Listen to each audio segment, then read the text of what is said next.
ఎంత పిలిచినా రాడేమిరా ఈ బసవరాజు గారు అబ్బాయి. వాడికి ఏమైనా ఘోషానా? అమ్మాయి రాసా ఇలా రామ్మా. అమ్మాయిరా నీ కోడలు బసవరాజు మావయ్యమ్మా. నమస్కారం అండి. రామ్మా. చూడు బుజ్జి ఎక్కడమ్మా? ఆఫీస్కి వెళ్ళాడు. ఒరే నేను చెప్పలా పని అంటే వాడికి ఎంత శ్రద్ధ అనుకున్నావు? ఒరే నువ్వు స్నానం చేసి రెడీ అయితే ఆఫీస్కి వెళ్ళి అబ్బాయిని చూడొచ్చు. అలాగే. ఎలా ఉందా నా ప్లాను? నీ ప్లాన్ ఇప్పుడు నీకు బెటర్ గానే ఉంటుంది. నాకంటే ముంచుతుంది. ఏడ్చావు, నేను చెప్పినట్టే ఏం భయం ఉండదు. నా ఒంట్లో రక్తం లేదురా, మొత్తం భయమే ఉంది. కళ్ళ ముందు ఎర్ర టోపీలు, కోర్టు బోన్లు, సంఖ్యలు. నా పరిస్థితి ఎలా ఉందో నీకు అర్థం కావట్లేదు. అదో వడుచు కారా కాదురా, అది నా చావు సైరన్. మా నాన్న వస్తాడు, వాటికి నిలబడు.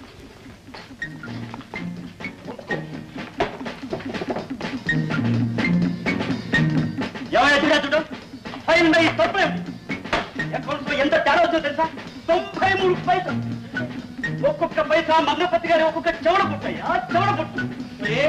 మీరు సార్, నాకు టైం లేదో, చాలా బిజీగా ఉన్నాను. ఏమయ్యా చెడా చూడ, నీకు ఎన్నిసార్లు చెప్పాను పని అంటే దైవం లాంటిది, ఎంతో భక్తిగా చెయ్యాలి అని. బసవరాజు గారు అబ్బాయి, నాన్న బాబు, నాన్న నేను చెప్తున్నా ఇప్పుడే. నేను ఈ పనిలో మిమ్మల్ని గమనించలేదు. నేను ఇప్పుడు చాలా మారిపోయానన్నా. నాకు ఇప్పుడు పనే తల్లి, తండ్రి, దైవం అన్నీ. చాలా సంతోషం బాబు. I feel proud as Basavaraju. అవును, వారి పేరేం పేరు? జటాజూటం. జటాపటి జూటం. ఏదో ఒక మహర్షి పేరు లాగుంది. అలాంటి వాడే. చూడండి, అమ్మ క్లాస్ అయినా దానికేమిరా, అది బసవరాజు పెళ్ళాం. It my wife, your mother. My mother. అవును బాబు, నువ్వు ఇంత శ్రద్ధగా ఇక్కడ పనులు చూసుకుంటున్నావు కదా, మన ఊరికి వచ్చి మన ఫ్యాక్టరీ నువ్వు ఎందుకు చూడకూడదని. అయ్యయ్యో, చేస్తున్న పని మధ్యలో వదిలేస్తే పాపం మంగపతి మావయ్య కీర్తి శేషుడు అయ్యే ప్రమాదం ఉంది. అయితే వదిలేదు. అయితే మరి రాధతో నీ పెళ్లి విషయం ఎందుకంటే ఇప్పుడు ఆఫీస్ టైంలో కుటుంబ విషయాలు మాట్లాడితే ఇవాళ జడా చూడడానికి మనం లోకు అయిపోతాం. రేపటి నుంచి వాళ్ళు కూడా కిరసనాలు, పంచదార, రేషను, పెళ్ళం, పుట్టిలంటే తెగ మాట్లాడుకుంటారు. మనం వాళ్ళకి ఛాన్స్ ఇవ్వకూడదు. Perfect correct. ప్రిన్సిపల్ అంటే ప్రిన్సిపల్, పద్ధతి అంటే పద్ధతి. I feel proud as Basavaraju. Your my son. Very good, very fine. వస్తారు జటా పట్ట. ఆయన పేరు పేరు జూటం. జటా జూటం గారు, మేము వస్తాం. రాలేనా?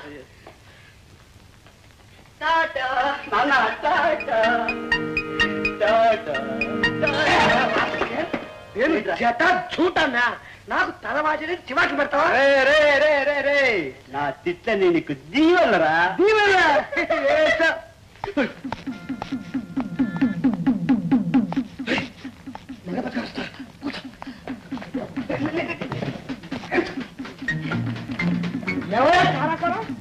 ఈ పరీక్ష తప్పులేదు.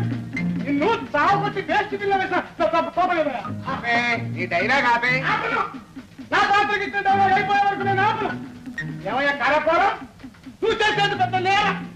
ఎలా పెట్టావో పెట్టి వారం ఆపరా. ఇప్పుడే స్లోలోకి వచ్చాను, గదిలోకి వచ్చి ఎంతసేపు అయింది? ఇప్పుడే వచ్చాను రా. మీ నాన్న వచ్చాడు చూసావా? చూశాను. ఆయన చూసిన తర్వాత కొంచెం కొంచెం మూడ్ అవుట్ అయింది. That's very bad. ఎప్పుడు మూడ్లోనే ఉండాలిరా బుజ్జి. ఉండేవాడిని, కాకపోతే మా నాన్న చూసిన తర్వాత భయంతో కొంచెం అప్సెట్ అయ్యాను కనుక. ఆపే డైలాగ్ ఆపే. నువ్వు సురక్షణంగా ఉన్నావని చెప్పి వాడిని ఇవాళ ఊరు పంపించేస్తాను. నీ పని చూసుకో.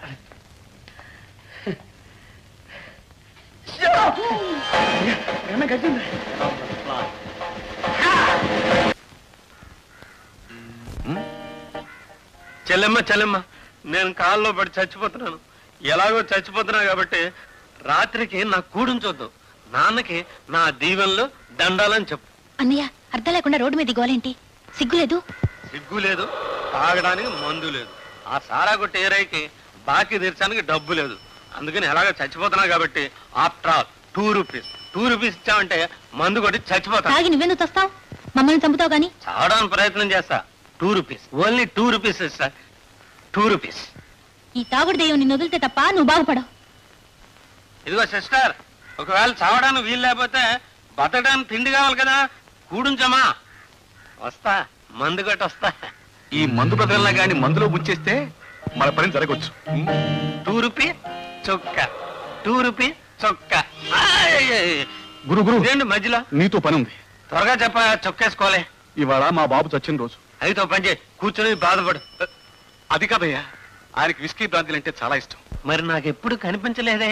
ఆయన ఆత్మశాంతిగా ప్రతి ఏడు ఆయన చచ్చిన రోజున నాకు కనిపించే మొదటి వ్యక్తిని తీసుకెళ్లి పీకల దాకా తాగించి వాళ్ళ ఇంట్లో దించుతాను. ఈ ఏడు నువ్వు కనిపించావు. కాకపోతే నీకు మందు అలవాటు ఉన్నట్టు కనిపించడం లేదు. బయలేవాడు అయ్యా. మన అసలు పేరు సింహాచలం. చాలా మంది సారాచలం అని పిలుస్తారు. మనం తాగడం మొదలు పెట్టామనుకో ఆగడం అనేది ఉండదు. కాబట్టి పద పద కూర్చో. మీ నాన్నగారికి పర్మనెంట్ గా ఆత్మశాంతి చేసేద్దాం. గురు, మందు పోయించావు, తూలిపోతాను నన్ను తీసుకొచ్చి ఇంటి వరకు సాయం చేసావు. నీలాంటి మహానుభావుడు రోజు కూడా తగిలాడంటే నా జీవితం 3 సీసాలు 6 గ్లాసులుగా గడిచిపోతుంది. ఇక నేను పడుకుంటాను, నువ్వు దయచేసి వెళ్ళి. అమ్మమ్మ, ఇంటి దాకా తీసుకొచ్చి ఇంట్లో వదలకుండా ఎలా? లోపల దాకా దింపుతాను. నువ్వు దింపున నేను దిగనయ్యా. అదేంటి? అదేంటే పడుకున్న మా చెల్లెమ్మ చూసిందనుకో మొత్తం మందంతా దిగిపోతుంది. ఈ రాత్రికి నేను ఎక్కడే పడుకుంటాను.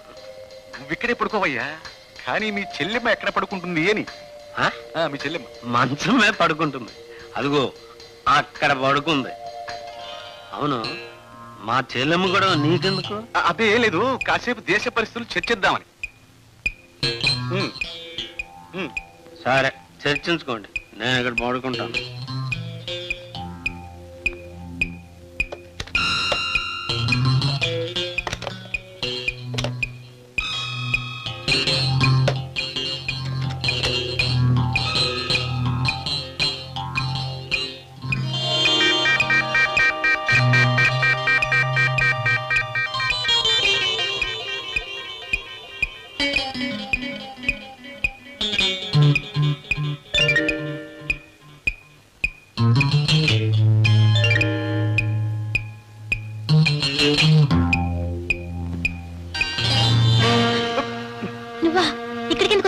నేనే నిన్ను తలుచుకుంటుంటే నాకు నిద్రే రావటం లేదు.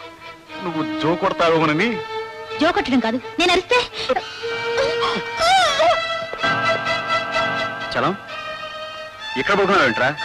లేకు చలం.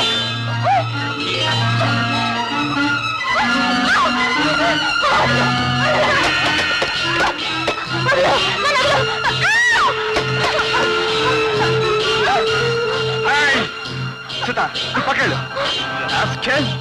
నీకెంత ధైర్యం రా నిన్ను.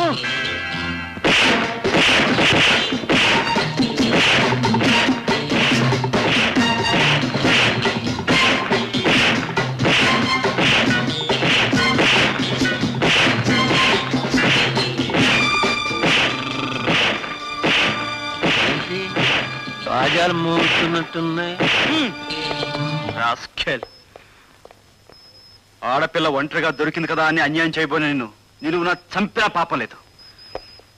మరోసారి ఎక్కడైనా ఎవరైనా దౌర్జన్యం చేస్తారో తెలియాలి. నీ ప్రాణం నిజంగా తీస్తాను. పాకరించి చలం చలం లేరా.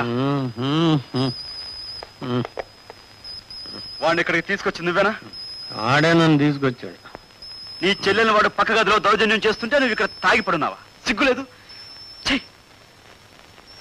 వాడిని తన్నినట్టు నిన్ను తన్ని తగలైపోవడానికి కారణం ఏమిటో తెలుసా? నీ చెల్లెల మీద నాకున్న అభిమానం, ప్రేమ. ఇక మీద నా బుద్ధిగా పడు. ఒరే గోపి, నన్ను ఎంత ఇరకాటంలో పెట్టవరా? ఆపే, డైలాగ్ ఆపే అని తండ్రి తన డైలాగులు ఆపకుండా చెప్పేసే కూతురు మధ్య నన్ను పడేసి నీ దారి నువ్వు పోతావుట్రా. ఈసారి కలపడం. నీలో నువ్వే మాట్లాడుకుంటున్నావు. ఏం లేదు, రేపు నేను వేయిపోయే నాటకంలో రిచా డైలాగులు బాగా ప్రాక్టీస్ చేస్తున్నా. బాగా ప్రాక్టీస్ చేయాలరా గోపి, ఎందుకంటే రేపు నాటకం చూడటానికి పెద్ద పెద్ద వాళ్ళంతా వస్తున్నారు. వాళ్ళకి వేరే పనులు లేవండి. ఆపే, డైలాగ్ ఆపే. పాత్రలో జీవించాలి నువ్వు. జీవిస్తాను కానివ్వండి, మీరు నాటకానికి ముందు వరుసలో కూర్చుని ఆపే, డైలాగ్ ఆపే అన్నా అనుకోండి, నాటకం అయిపోతుంది. ఎప్పుడు ఇలాగే నవ్వుతారా? నవ్వను, డైలాగ్ ఆపని కూడా చెప్పాలి. Thank you sir.